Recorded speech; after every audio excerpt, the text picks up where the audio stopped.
don't want to get too far away that I miss too much time. Just there and back, just a quick shuttle, right? Yeah. I don't want to go. I want to pretend to go. You didn't want to go in the movie either. We found that out, which was a crazy shoe drop right there. But I do think it's fun to talk about, like, that we're in a period of time where we're not really saying, like, it feels like the conversation has shifted away from are there aliens to more like, where are they and when are we going to see them? Yeah. Right? Yeah. For sure. Yeah. The question growing up was definitely the other version of like, are there aliens out there? Now it's like, oh no, there's definitely aliens out there. Just are they with us right now is the conversation, right? Yeah. I don't think that they're like crashing. Yeah. You know, like this whole idea that they're like coming to Earth and then they're like, what? Like they're losing the brakes. Like what happens? Like, oh no, the brakes. Like they're not, I don't think they're crashing. That's all I know. If they're technologically advanced to get here, they're not losing brake fluid on the way in or whatever the hell happens. Oh God, that's good. But I do think Andy put this, like, all this thought into this idea of like, okay, so maybe they don't come to us. You got to go to them. Maybe, you know, like all this stuff, like he exists in his own atmosphere, right? So you can't even like really be in the same place with him. He has to make this kind of ball to be in. He wouldn't speak the same language. He wouldn't have the same kind of features that we have. Like, it's a pretty like credible stab at what that might be like. You know, It's done in an entertaining way, but it does feel like it's very scientifically grounded in a way that I've never really read or seen before. Yeah, right. I do remember, I listened to Neil deGrasse Tyson talk about stuff a lot, and one of the things he's often said about sci-fi films is the lack of creativity in outer space and extraterrestrials. Like, they're always like bipedal and like they just have weird eyes, but they still have hands, and it's like, no, this thing probably is going to be unlike anything you've ever seen, and you guys accomplished that perfectly. I mean, with every facet of it, right? Like, the astrophages, what are the astrophages? Is that exactly? Yeah. Okay, Jason. Rocket. Yeah, man. Okay, dropping dude. astrophage. Hell yeah, dude. Okay. Just casually dropping an astrophage.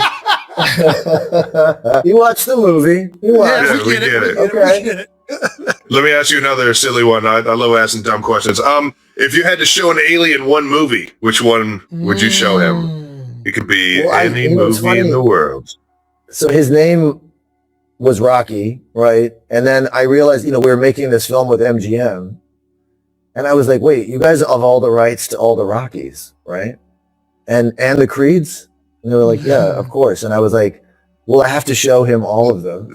So we watched all the Rockies. We watched all the Creeds. And I think that's a good choice. I think showing an alien Rocky is not a bad way to go. Which Rocky is your favorite? The first one, just for the whole... Look, you know this story, but like he had to sell his dog. It's an interesting. Do you know that? I've seen it so many times. I forgot. Stallone had to sell his dog to get this movie made. And then when he made the money back from the script. Oh, you're talking about in real life? In real life, he sold his dog. What? Yes. You get that much money for a dog? God, we got to see what Patty's worth. No, sorry. Yeah, good.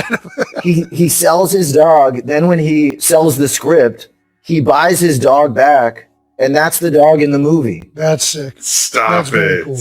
The levels to which what was going on for Stallone, it seems, in his life and the story of what was happening for Rocky are so closely linked, that there's like a meta-ness to the first one. That's a great point. That's hard to beat.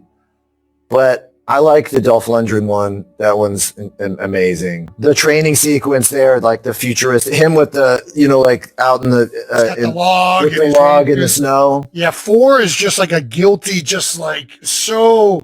It's like you're eating the most luxurious chocolate cake of patriotism and like masculinity you can indulge in. But yeah, 1 is I do find myself. The speech he gives in Balboa to his son on the street is also, when does that not work if you need it? You're right. Everyone in Philadelphia still uses that speech every day of their lives. I'm getting goosebumps even just thinking about that speech. What about Over the Top? Little trucker arm wrestling action? Yeah, baby. Because sometimes in life you got to turn the hat around. Sometimes there you go. Sometimes you just got to turn the hat around, guys. So good. That movie, talk about ridiculous, but still a guilty pleasure. That'll make me cry. The way he is with his son, those pep talks he gives him. Yeah, that'll get you going. He's the greatest, like, pep talk. That thing with Creed where he says to him in the mirror, that's your worst enemy or your like greatest opponent or something. I mean, he's just Stallone. He's that good. He still does it in Tulsa King too. I've been stuck on that fucking show. I love it. There we go. What's the next, big guy? Are we sticking in the sci-fi? Are we like Star Wars movies next? How do we get right? Is there a sequel to this? Are we already thinking how we're gonna do this? I'm hoping Andy has an idea because I would love that. I just finished a Star Wars film, which will come out next year. Awesome. What? Really? Oh, shit. Hell yeah. Are you able to give us any information on that? Like It's not part of the timeline of the other Star Wars films. It takes place in its own timeline, and it's all original characters, and it's directed by Sean Levy, who did Deadpool, Wolverine most recently, but he also, the Stranger Things and just so many things. A Night at the Museums. He's such a perfect director for this. He just completely got the tone. And it was crazy. It was crazy to be working on a Star Wars film. That's so awesome. Are you guys Star Wars fans? I love it. I mean, I wouldn't say like we're as plugged into like the very minor like minutia, but yeah. Very big fans. Yeah, same. It's like I didn't see it until I was older, but I had Star Wars sheets, definitely had everything like, Star Wars. It was always around, even if I hadn't seen it. It was just it's like the Beatles. It's like always been there, Correct. And you don't realize how much a part of you it is, how it defined your idea of what's a hero, what's a villain, what's score, what is font. What's a sound effect, on all the levels. It just is so permeated like my sensibilities as a person who likes film. I didn't know until I got there just how deep it went, so that was interesting. Well, you just said good and evil. Are we a part of the Empire? Are we Jedi? Like what are we in this problem with the reception? It's Fair enough. There's going to be a lightsaber that's just going to come in and just said too much. All right, we're going to get to this section. We got to ask. Okay. All right, your co-star in Blade Runner, Harrison Ford, was on Jimmy Kimmel and was asked if he has had sex while playing soundtracks from his films, and his answer was, "Of course I have." It's a dumb question. Ryan, we have the same question to you, I guess. Is that? No, that's a hard no. That's an easy no. It's a surprising yes, of course, from Harrison, I guess. But of course Harrison has. I always say like never meet your heroes unless they're Harrison Ford. Yes. Yes. He's as cool as you want him to be. That's awesome. He punched me one time in a scene, and then when they brought me ice for my face, he took the ice away out of my hand, and he put his fist in it, and he said, "I forgive you." And then when they brought me Advil, I was like, went to take 2 Advil, and he took the whole thing, and he just went and he housed 15 of them. You can't do that. You can't do that. He's not like us. Oh my God, I love this dude. He could just house half a bottle of Advil as a joke. Doesn't care. He's just, dude. When I think it's Raiders. When he's riding and his hat kept coming off. Yeah. When he's riding the horse, he stapled it to his head. Just this guy's insane. To his scalp. They were trying to tape it, and he said, "Forget it. Give me a stapler." And he stapled it to his head. Is this like a well-known thing about Harrison Ford, that he's just a lunatic? He's not like us. He's one of those aliens among us, man. He's that guy. That is fucking hilarious. That line where she says, Princess Leia says, "I love you," and he goes, "I know." That's him. He said that. That's him. He's the real deal. Oh, what a legend, man. Holy cow. Is it true you were suspended from first grade because you brought steak knives and started throwing them at kids at recess? I didn't throw them at kids. I might have thrown near them. I think I might have just been doing them in the ground, but yeah, I did get in a bit of trouble for that. Nice, man. Well, you're speaking to two other. I was expelled from a preschool for stabbing a kid with a spork. What? I did. Yeah, yeah. If you're gonna do it with something, a spork is. Well, and it was also it was a retaliatory stab. Right. It wasn't like I was just like, psycho in this and just stabbing random kids. That's what had it it coming. is. He stabbed me first, And the dullness of it would just really, hurt in a different way, which is like more like psychological. Oh yeah, no, it broke skin. It broke skin. I saw it. It broke skin. Yeah, it was not good. Not good. Anyways, how do you feel about being the unofficial face of Taco Bell inflation? This is the first time hearing it. What is this? The beefy 5-layer burrito, 89 cents. Really? And the beefy 5-layer burrito now, $5.36. I'm not getting a dime for this. I'm not even getting free burritos for this. Oh my God. Is that real? I would assume so. I mean, it's real on the internet. Oh my God. I guess it's real now. The internet is undefeated, man. Undefeated. Internet's gonna internet. That's one thing you can count on. No doubt. What is your Taco Bell favorite? I mean, I don't want to keep giving Taco Bell bad space. Yeah, but I don't know. I'm more of a cheesy gordita crunch guy myself. All right.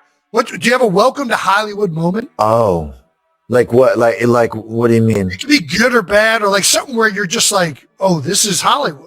Right. Where it just dawned on you. I mean, it's hard, I guess, because you were in it so young. I had a moment at like a party where I was trying to sneak in and out, like just to not, whatever. I went in through the kitchen. Yeah. And I saw Stallone. He was hiding in the kitchen too, and I got to talk to him for like. He was hiding in the kitchen too. Yes, and he had just been such an inspiration to me in so many ways, and like I got to talk to him in the kitchen of this party. It just felt like such a pretty Hollywood moment, But he didn't disappoint either. He gave me great advice, and he was like, he was just how like that went down how you would hope that it would. What's your Hollywood moment? Oh yeah, I ain't got a Hollywood moment yet. We got NFL moments. Travis might have a Hollywood moment. The closest thing to Hollywood moment for me was I was doing SNL, and I was already like, I have no fucking business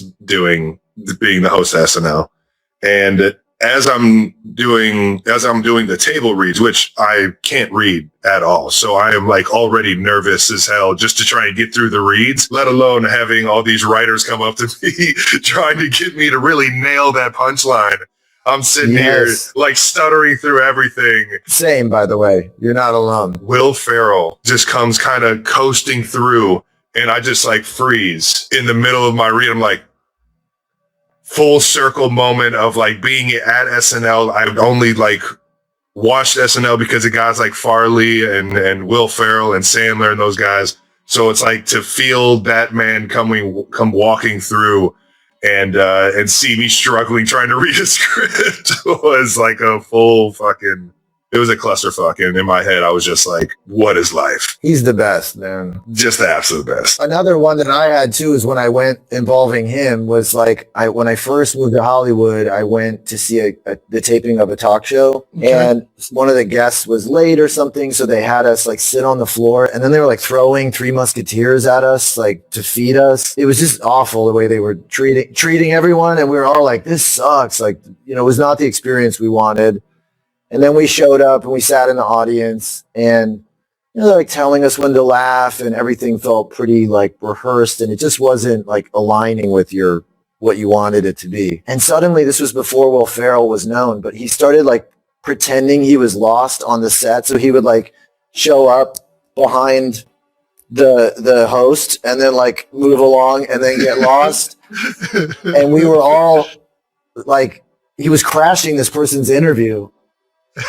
And it was so funny, and it just made the whole experience for us. We were like, this sucked until he showed up, and now everything's better.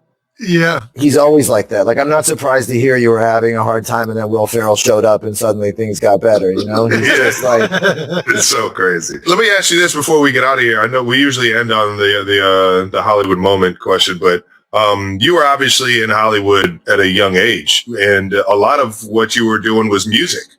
Have you ever thought about like kind of venturing or like getting back into the music side of things, or having more of a career in that? I feel like it's been cool to be able to do it in some films, you know, Right. to find Oh, a way yeah. to La La kind of Land, yeah. explore that. I mean, I kind of got in, you know, my uncle was an Elvis impersonator. And so it's how Really? I came home one day when I was 8 and my uncle was bedazzling a white jumpsuit in the living room. And I was like, what are you doing? He was like, I'm going to be Elvis for a little while. And I was like, okay. It's a hell of a statement. So he became Elvis. He was like doing karate in the backyard and talking like Elvis and wearing the outfit in the house. And he was showing me how to like method act, basically. So not even at Hell yeah. like birthday parties or events. He was just doing this. He was just Elvis. He was just going to be full time. Elvis for a little while, full time. This And then- is so good, man. But then he put us all in the act. So he said to me, you're going to be my head of security. Yeah. I'm 8. You know? This is so good. He got me like a gold lame jacket that said head of security. And like, I was serious. I was like, okay, that's my job. And then he would perform at the mall. And, you know, like it kind of changed everybody's life, right? Like we all felt like we were hanging out with Elvis. We felt like we had seen Elvis. The whole town was like, came alive. People were singing and dancing and they had their talents. It was this amazing impact that he had. And then he decided not to do it anymore and everything got real boring again. But my sister and I were like, can we do that again? You know? Yeah, So- I want to keep doing that. Yeah. We kind of liked you better as Elvis. and my sister and I started singing at weddings. You know, that's where the music thing kind of started. It just felt like a way to stay in that vibe, you know, Hell yeah. to keep not go back to normal life, to just keep going with the circus, you know. So then music became a thing that I was doing, you know, just as a way to keep things from becoming normal, you know. And again, and then, you know, I found acting and then I found filmmaking. And so it kind of was a thing to get me there. But Yeah. anyway. That's Yeah. awesome, man. Well, Ryan, appreciate the stories. Thank you for your time, dog. Everybody, Project Hail Mary in theaters Friday, March 20th. Make sure you see it on the biggest screen possible. Brother, I just want to say, man, you're one of my favorites of all time, dog. From La La Land, Crazy Stupid Love, bro. This is so cool to just pick your brain on how you got here, and happy for you, man. Project Hail Mary it's a home run. The fact that you guys would have me knowing I'm a liability at the corner is to say, it's like means a lot to me, honestly. It like legitimizes that. We're all about team players. You know? Yeah, we're team Yeah, that players. was a team move. Thank you. You and BD. Charlie Conway, the only guys that have pulled themselves out when they knew the team would get better. Anyways, you're the best, Ryan. I appreciate this. Thank you so much, guys. Dude, that guy is an electric SOB. He's so He does good, not man. dis- That's correct. Yeah. This is not what I'm doing, that but what I you're going for? spend. Yeah, I spend almost as much time there, but I said no. Nice. Well, It's not. But I consider it my second home.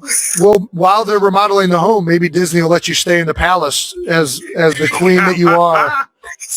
I think it's so funny. It's like, aren't there terrible things happening in the world right now? Okay, we don't need to talk about that. We don't need to talk about that. We don't need to talk about that. I love you, Mama. Love you, Bye. Mom. Travis is screaming, I love you too as well. Oh, tell Travis I'm so happy he's going back. I'm thrilled for another year. All right, Bob. I love As you. long as Okay, Mama all right, approves, love you I'm too. doing the right Bye-bye. things. Say bye to Mom. Bye. No, she didn't. Yeah, can't wait to see what Mom's house looks like. All golden windows and bulletproof glass and all. Yeah. I mean, the TMZ article got 24 million views. Oh, Insane. in the membrane, inside of the brain. Sorry. All right, and let's get to the actual biggest news coming out. Travis is coming back for year 14. We talked about it a little bit up front. Yeah. Trav, Yeah. what? How we feeling? How we feeling? You know, feeling good about the decision. Feeling excited. Been texting with a few of the guys on the team. Just, you know, ready to get this thing fucking going, man. It's as you know, it's not a just in-season thing. It's something that I truly believe you need an entire off season to get the body, the mind ready for training camp alone. And then training camp, you start to get that wear and tear, and like you kind of build your own armor of toughness to like get you through the season. It's a year-long thing that I'm excited to get going, and I'm excited to be around the guys when OTAs come around and start to really mold this team, man. Get that mentality back to where it needs to be. That determination, that you know, expectations of excellence every single day, and doing it in our own way where we show our personalities, we get this thing fucking rolling, man. Dude, I'm excited to see it. I'm as a fan of my brother and as someone who loves watching you play, I can't wait to watch you play for another season. Very excited also about the Kenneth Walker signing, because that guy is a beast. Can't wait to meet the old Super Bowl MVP. God, man, that guy's just fucking, he's unbelievable, man. He was explosive all year round, and when Charbonnet went down, he really got the chance to be the featured guy for the most part, like up in that carry load. Because you always wonder, sometimes these explosive guys, when they get the full workload, if it's still got that pop, and it still had that pop, baby. Come on now. I'm not the only guy excited for you. Your teammates are all posting stuff. Patrick Mahomes posting a carousel. She's what is this alarm clock in the plane? What's that mean? It's not a plane. It's a bow and arrow. Ah, typical Travis Kelce, Kansas City Chiefs celebration. Then we had Chris Jones on Twitter. We are so back. A lot of people pumped up. Man, I'm just as excited to be joining forces with those two guys, man. And I think we all kind of had talks at the end of the season. Like I said, I was always pretty optimistic that I was coming back. There, a lot of people in the building knew that, but wanted to kind of give it some time and refocus it, and let the Chiefs make some moves and figure out a lot of things first, to make us an all-around better team. But then, you know, we kind of talked about some of these how as the season ended. Like, man, how are we going to never let it get to this fucking point again? And I think we're all three, especially us three right there, being at the helm and being here the longest, and feeling like we have the most,